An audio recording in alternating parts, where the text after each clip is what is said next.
I was amazed because I heard the sound of pounding feet. It was people running up to my gate. And that surprised me. It was not something that I had expected. I hadn't expected people to come running. Aung San Suu Kyi remembers the moment last year when she was finally released from house arrest.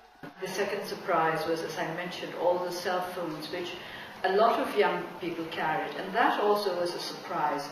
The number of young people who seem to be taking part in our movement.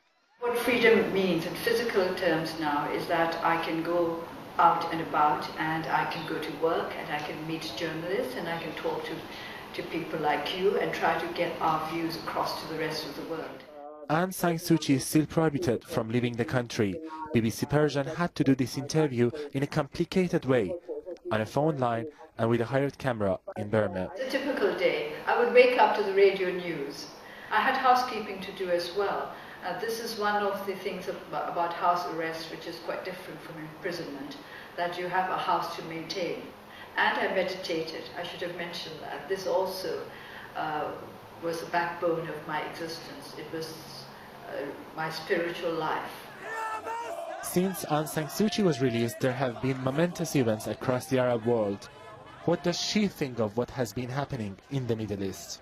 There was this perception that the Middle East was somehow different from the places of the world where democracy was valued.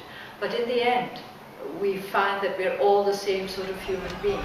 Finally, I asked what message Aung San Suu Kyi has for people in countries where the authorities meet calls for freedom with violence. I would simply like to say, never give up hope, continue, have courage, and have compassion, and please feel that we all belong to the same family. Please do not forget that, ever.